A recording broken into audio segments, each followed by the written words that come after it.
Hello, everyone. It's Mr. McKenna again, and it's Tuesday, the 24th of October, and I thought that I would just prepare and present a further YouTube video streaming event dealing specifically with the topic of logic. And there are some materials, notably a couple of videos that are in the Google Classroom.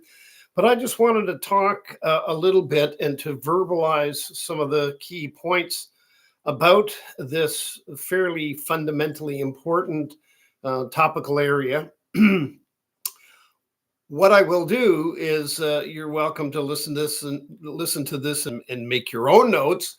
However, what I will also do is type up my commentary for this item and include that in the unit one, which deals with philosophical foundations. And of course, the topic of logic is inextricably linked with philosophical foundations.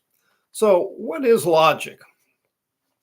I would say that, based on my reading, that logic is a highly disciplined approach to thinking.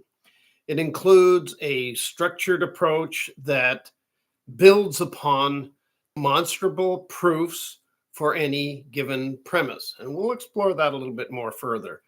So, logic has established principles that provide guidance for the process of making what are called inferences. And the term logic, the word itself, is derived from the ancient Greek word logos, Logos. And logos in ancient Greeks has a variety of different meanings. It could mean speech or sentence or reason or discourse. And, when we think of Plato expressed himself in Platonic dialogues. And so the word dialogue is made up of dia, D-I-A, which means through, and logos, which means reason or speech or discourse. So the dialogues are a very important application of logical principles. Early applications of logic date back as far as the 5th century BCE, and with the sophists. Some of you may have heard of sophists, as well as our friend Plato. However, the most fully systematic approach to logic came with the writings of Plato's student Aristotle, and the school that he established, the academy that he established in Athens. So an important term to know and to internalize when you're thinking about or talking about logic is the word syllogism. And this is incredibly important for us. And a syllogism is really simply, it consists of a premise or protasis, and which is a thing that is supposed, and a conclusion, which is known also as a symporasma, which is a necessary result. So something is proposed, and as it's constructed in a proper syllogism, it will have a necessary result to it. So here are some examples of syllogisms.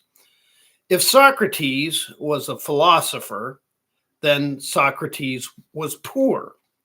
So Socrates was a philosopher, therefore Socrates was poor. That's a well-constructed syllogism.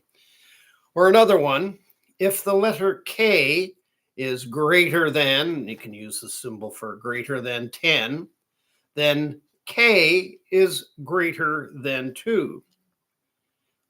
K is greater than 10, therefore K is greater than 2.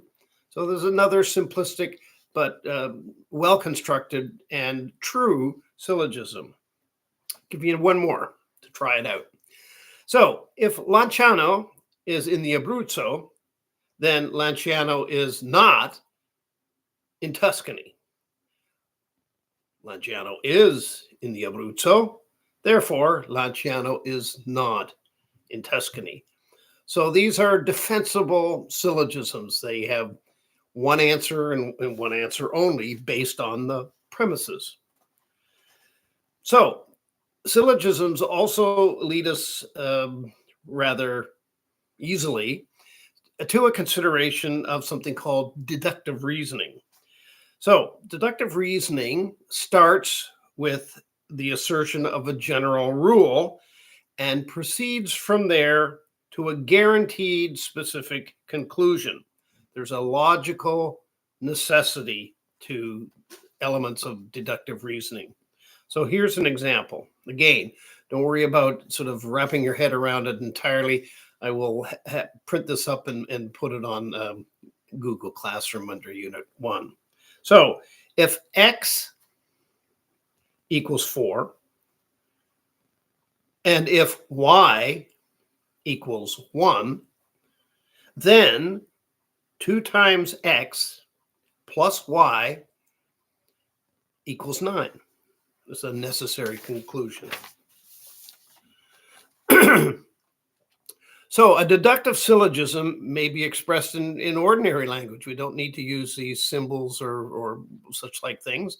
So let me give you just an example in ordinary language of a deductive syllogism. If eating cornettos at I Portici will reduce my spending budget dramatically, and if I am extremely fond of eating the cornettos at High Portici, then my available budget will continue to be reduced unless I stop going to I Portici. So we can use it in everyday life and everyday application. In this syllogism that I just read, the one about the cornettos and I Portici, the first two statements or propositions or premises lead logically to the third statement or the conclusion. Now, if you'd like to get more detail on logic and some of these other elements, I will point you to, and I'll include a link in my notes on Google Classroom for this little session. You can find it at what is called the Stanford Encyclopedia of Philosophy, and it's a really good source for a whole bunch of topic. It's available online, of course, and it has lots of entries that are continuously updated by people working in the field of philosophy. It's like a Wikipedia for philosophy subjects. So I hope you've learned something from this. I will continue to offer these kinds of little clips, I guess I could call them, YouTube clips that will bring you some proximity to me and be able to hear some of the comments that I have. But let me know what you think. If this is useful, I can continue it. If you find it the opposite of useful, then I don't have to plague you with them.